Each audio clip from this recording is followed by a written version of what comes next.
Damos continuidade ao programa Anatomia do Poder, que há mais de 10 anos vai aos lares dos brasileiros de todos os estados do Brasil, inclusive do Distrito Federal. Como eu faço em todos os programas, deputado, eu ofereço aí um livrinho, que é um livro muito pessoal, que estou dando para amigos, para familiares e para alunos, inclusive não está e nem vai ser colocado à venda. É um livro de reminiscências, que eu dei o título de Reminiscências de um Cidadão Comum, que eu nunca exerci função pública nenhuma, fui apenas advogado e professor. É esse daqui que eu vou lhe mandar, mas não vou lhe mandar. Amanhã eu vou lhe entregar lhe agradeço. a sua palestra. Muito obrigado. Nós vamos continuar a conversar sobre parlamentarismo. Vou lembrar algo, eu gostaria também de ouvir sua opinião dentro desse tema.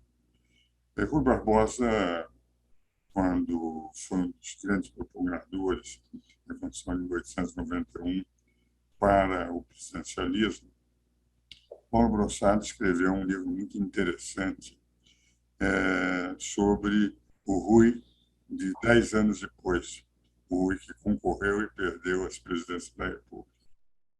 Ele dizia que ele, quanto mais raciocinava sobre o erro que tinha feito de ter sugerido o presidencialismo, mas ele desejava a volta do parlamentarismo. Pega diversos escritos do Rui nesse sentido, e uma das expressões que mais impressionava era a seguinte: ele dizia, eu prefiro a instabilidade do parlamentarismo à irresponsabilidade do presidencialismo. E, de rigor, como Pila dizia, o presidencialismo é o sistema da irresponsabilidade a prazo certo. Um país, como o senhor disse, a dimensão continental do Brasil, um homem só define o que ele quiser, tudo gira em torno dele. Então, é um sistema da irresponsabilidade a prazo certo, que se ele for muito mal, só um caminho para afastá-lo, se houver as hipóteses do artigo 85, que é o impeachment. E dizia o Pila, que era presidente do Partido Libertador, que o parlamentarismo é o sistema da responsabilidade a prazo incerto. Eleito irresponsável, a própria sociedade pressiona, de forma não traumática, o primeiro-ministro a substituir. Nesse livro, Luiz Gatti, foi o livro do deputado Ulisses Guimarães, quando presidia a Constituinte, assistiu palestras minhas do parlamentarismo, ele me pediu até o livro emprestado, Democracia, que ele se tornou um parlamentarista, defendeu o parlamentarismo e até a comissão de sistematização. Nós iríamos ter o sistema parlamentar aqui no Brasil, se não fosse o centrão Roberto Cardoso Alves.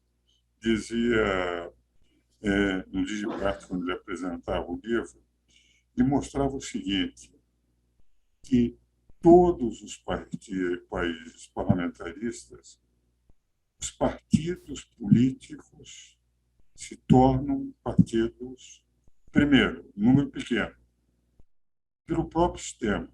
Sim. E partidos ideológicos, que têm programas cada um diferente do outro. Que no presidencialismo isso não acontece. E o que me levava a dizer muitas vezes que o Brasil, quando diz que não pode ter o parlamentarismo porque não tem partidos políticos, eu digo, o Brasil não tem partidos políticos, não tem parlamentarismo, porque a prova é que se cria a carreira política. Dentro do sistema que os senhores estão defendendo, o presidente Michel Temer, tenho conversado com ele, meu amigo há 40 anos, antes de ele entrar na vida política, nós éramos professores de direito constitucional das mesmas academias, e eu tenho uma admiração muito grande por ele. Discutindo sobre o tema, eu estou convencido que essa tese que os senhores estão defendendo é a melhor tese para podermos sair dessas indefinições absolutas, dessa impossibilidade de termos um sistema político estável no Brasil. Sim, sim. Então, a posição, modelo dos senhores, a queda, por exemplo, de um primeiro-ministro, seria o sistema clássico de um voto de desconfiança. Isso, Ah, exatamente. O sistema clássico. a diferença entre o impeachment para os nossos Exata. votos de confiança, para mostrar Exatamente. que uma nação não fica em suspense durante todo um período, como aconteceu nos 2 impeachments que tivemos. Exatamente. A nossa PEC, a nossa proposta de emenda à Constituição, a proposta que eu apresentei, ela trabalha exatamente essa questão de você, nas crises, poder ter soluções rápidas, né? Um primeiro-ministro, por exemplo, que perde a confiança do parlamento ou do próprio presidente, né? Ele pode ser retirado e substituído em 48 horas. Né? Inclusive, nós estabelecemos uma regra em que você só pode votar, aprovar um voto de desconfiança, né, derrubar um primeiro-ministro, na medida em que, inclusive, a gente já tenha outro para não ficar um vazio, né, na governabilidade, na execução do programa de governo.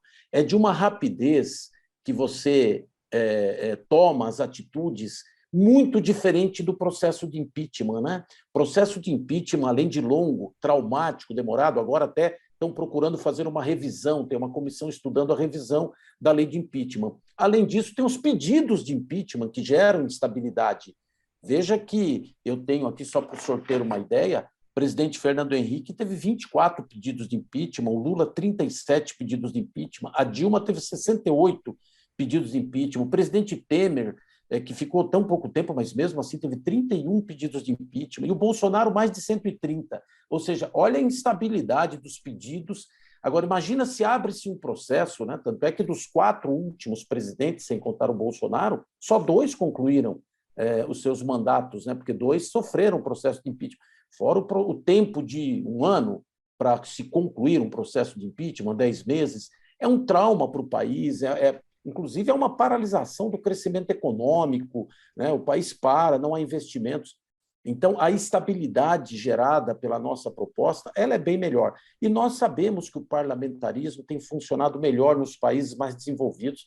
É só passear ali um pouco pela Europa, mesmo o Japão é um país parlamentarista. Agora, nós temos que respeitar a nossa tradição, né, de ser presidencialista. Então, muitos países caminharam para o semipresidencialismo, que é essa composição, inclusive, mais moderna, de uma governança melhor. Nós estamos muito seguros de que esse sistema é o melhor sistema para o país, né? E precisamos fazer esse debate. Né? Precisamos caminhar no sentido de melhorar a governança tão problemática que e já comprovada por evidências, que é o nosso presidencialismo. Né? Deputado, e nos seus contatos, o senhor é autor da PEC, da proposta de emenda constitucional, do projeto de emenda constitucional, nos seus contactos com os demais parlamentares, qual é a reação que o senhor está sentindo? Olha, na verdade...